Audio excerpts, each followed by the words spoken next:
Hello everyone. Welcome to our channel Gateway to IT. So now that we have our domain controller up and running with Active Directory, DNS, and NTP server services, we need to prepare an environment to install ESXi servers as per our planning document. As you can see in this document that we have four ESXi servers uh, for which we need to prepare the management network. We need to create uh, the reverse lookup zone for the management network in the DNS, and also we need to create the hosted record for our pfSense firewall for the E6i servers and for the vCenter servers that we're going to install in a couple of videos from now. So let's get started. So in order to connect to our DNS, let me click on Start, Run, and type dns I have installed the remote tools on my Windows 10 workstation. So that's why I'm able to open the DNS console. If you want, you can do that also. Otherwise, you can open the DNS from the domain controller by typing the same command. As you can see, I'm able to open the same console on my domain controller as well. But since we have a administrator workstation over here, so I prefer to work on my administrator workstation. So now let's create a reverse lookup zone for our uh, DNS for our management network subnet ID. So let me select the primary zone to all DNS servers IPv4 reverse lookup zone, and here I'm going to provide the network ID 192.168.1. That's the network ID for our management network. Click on next and click on next and click on finish. Once the management network, this reverse lookup zone is created, we now need to create the host a record for our E6i servers as per their naming convention. So we are going to follow the plan that we created in our Excel sheet. As you can see that the E6i1 is going to have an IP address of 192.168.1.11, and similarly 12, 13, and 14 for other E6i servers. So I'm going to create the hosted record in the starkindustries.com zone. We need to right click on new hosted record, and then type ESXi-1 and then provide the IP address 192.168.1.11 for E6i1 server. We make sure that you click on create associated pointer record. Uh, it is because of this that we created the reverse lookup zone. Otherwise, we would have got an error if we tried to create the PTR record. So after giving this information, click on add host.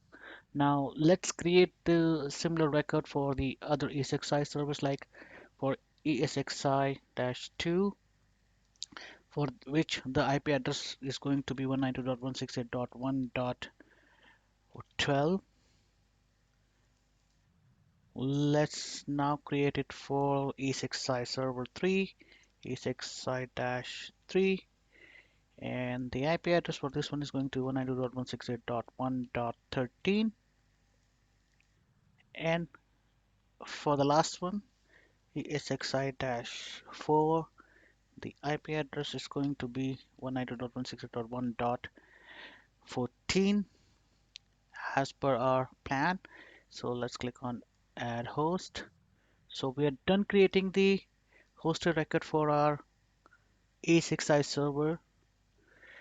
We are also going to have a vCenter server in our environment. So I'm also going to create a hosted record for the vCenter server. So I'm going to give it a name VCSA for vCenter appliance. And then I'm going to provide it the IP 192.168.1.10, let's say 10, and click on add host.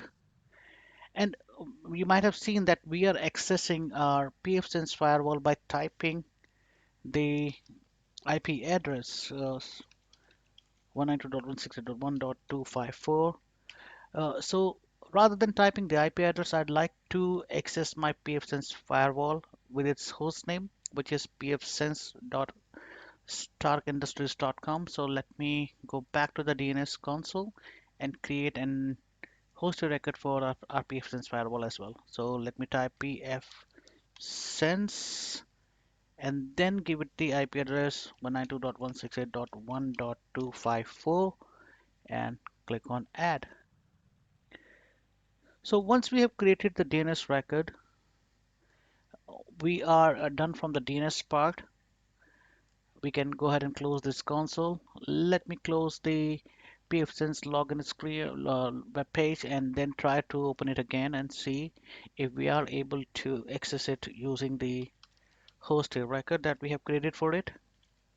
So I'm typing pfsense.starkindustries.com and yep, we are able to access it.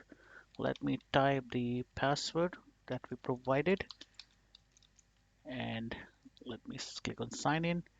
I am going to save it so that you know I don't need to type my password manually again and again, and I'm also going to bookmark it on my favorite bar so that whenever I need to access it, I can just click on my bar, the my favorite bar, and click on pfSense, and I'm able to access it. So the DNS configuration is done. Now we need to think about from the network perspective, and we need to create the A6i virtual machine in our next video. So let's meet in the next video. If you like our work, please subscribe to our channel and do share it with your colleagues. Thank you.